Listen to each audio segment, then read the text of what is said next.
So, today we're going to build on exactly what we worked on last week. Last lesson is watching your path, watching the plane or the path of the club, looking for how you are from the transition of the top to the bottom of the swing, making sure that we're not seeing that excess movement at the top. By watching the numbers, but by watching, I won't be able to freeze and show you on the video, but I want to watch the path. What we're going to do here is we want to rely, your irons at times, my theory is that you can actually get away with using your hands more with the irons. With the driver, I find sometimes, depending on where your hands are moving, it's where the face will start to shut down or open up for people. Just like later, another person, he was actually so handsy. It was his hands are moving at the top, but when he gets to the bottom, the face is pointing directly to the right. So we want to make sure that your hands are basically not moving, but we want to make sure that they're moving properly at the top to get that transition at the bottom correct, so that that face and club are at the correct position. Making sure that right hand, we're going to still work on that. And what I might have you do in the meantime is, which I didn't do last week, but what I may have you do,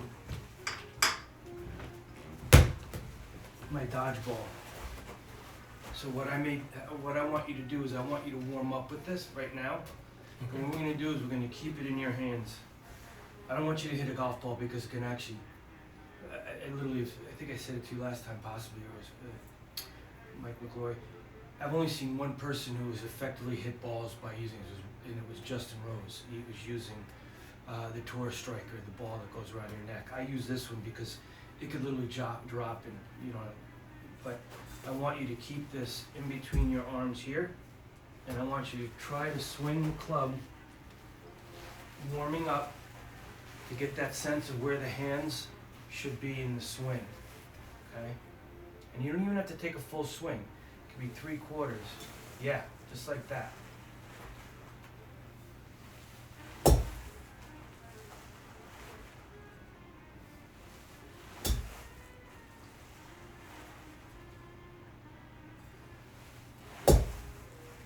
It will also effectively get you to keep that arm, that left arm, and use the shoulders more.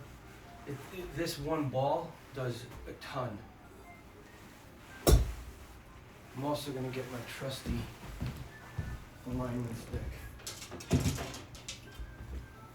Here. I'm going to put this. This is, and it's a guide. Don't need your feet on it. It's just a guide for your feet.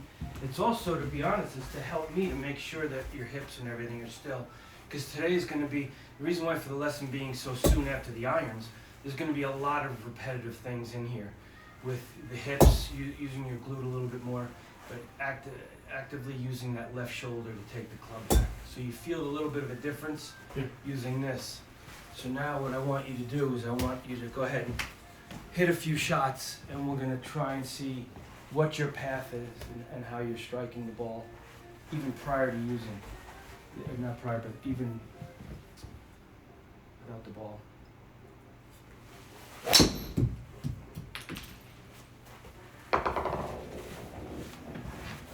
Awesome.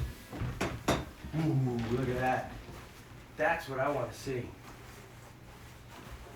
So, just out of curiosity, just so I know I joke around with this, but I want the camera to, I want to point this out. Look at that. Your club path is 3.2, your face angle is 0.4, which is resulting in that draw. So now you basically, and I know your club speed is actually a little slower than it usually is, which is great. And you've actually went up to, your carry was almost 194 yards. Just carry. So now we're going to do the same thing. I don't need you to swing any faster, or I don't need you to hit any harder.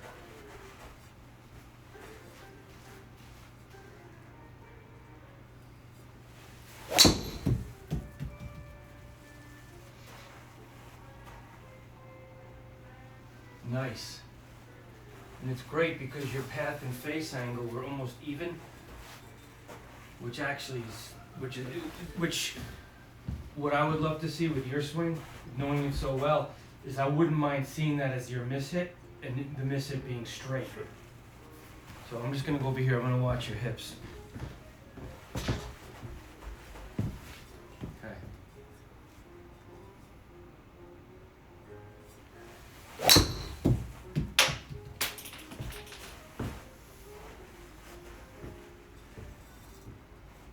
So now I'm going to show you something else, because we couldn't do this the last time because the lighting was off, but we fixed. So this should give me that.